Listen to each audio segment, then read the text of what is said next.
A video posted on Instagram Sunday night recorded some of their final moments, young faces, glowing in the pink light of dusk, smiling wide as their sightseeing helicopter lifted off the ground in the air. One of the passengers, Trevor Cadogan, appears to shout over the sound of whirling blades. Only a few minutes later, the chopper descended into the frigid and fast-moving waters of the East River. The pilot, Richard Vance, 33, cried engine failure in a mayday call and turned the helicopter away from the busy streets of Manhattan. Of the 6 people on that flight, Mr. Vance was the only one who survived. Among the dead, the oldest was just 34. Mr. Cadogan, 26, was aboard with Brian McDaniel, also 26, a friend from their high school days in Dallas. Carla Vallejos Blanco, 29, of Corrientes, Argentina, was visiting New York with a friend, a woman who decided to skip the flight. 2 other men were killed, Tristan Hill, 29, and Daniel Thompson, 34, whom a law enforcement official described as an employee of the helicopter tour company that operated the craft. Mr. Hill was engaged to be married, according to his younger brother, Brendan.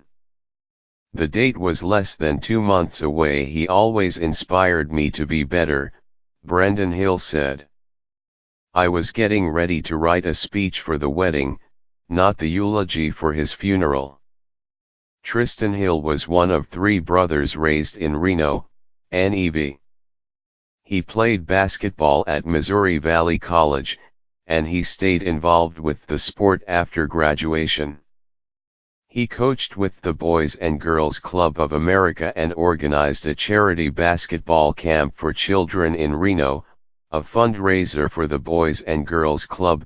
Brendan Hill said he was always jealous of his brother's drive, and Mr. Hill's short career showed a young man with wide interests and varied talents.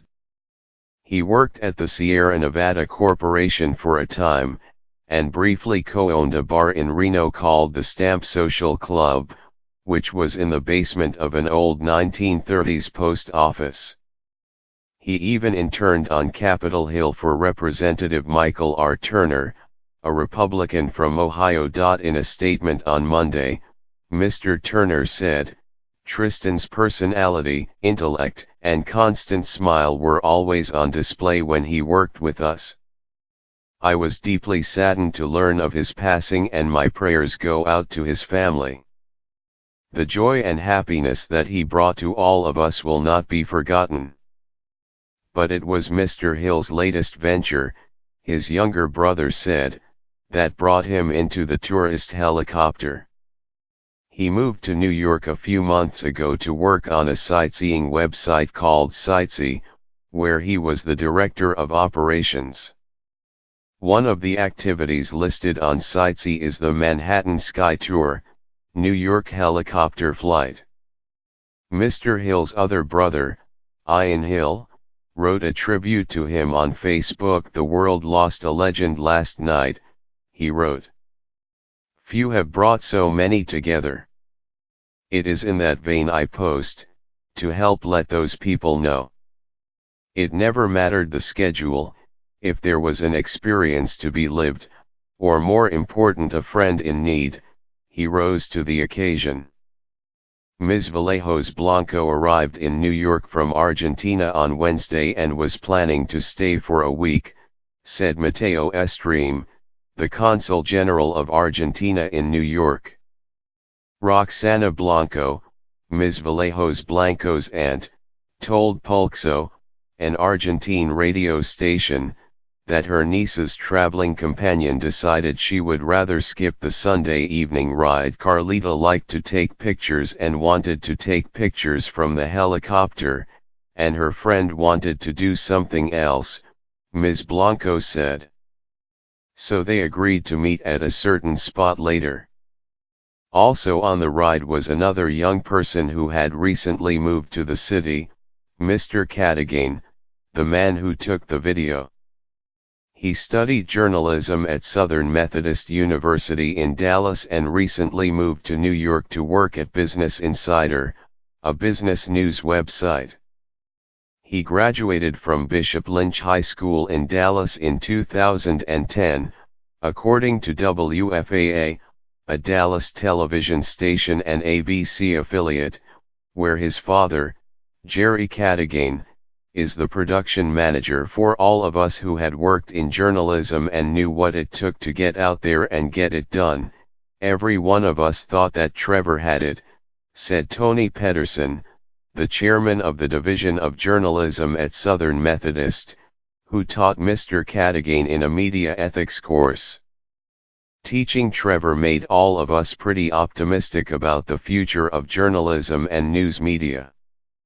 Mario Ruiz, a spokesman for Business Insider, said Mr. Cadogan was an intern at the website until a few weeks ago.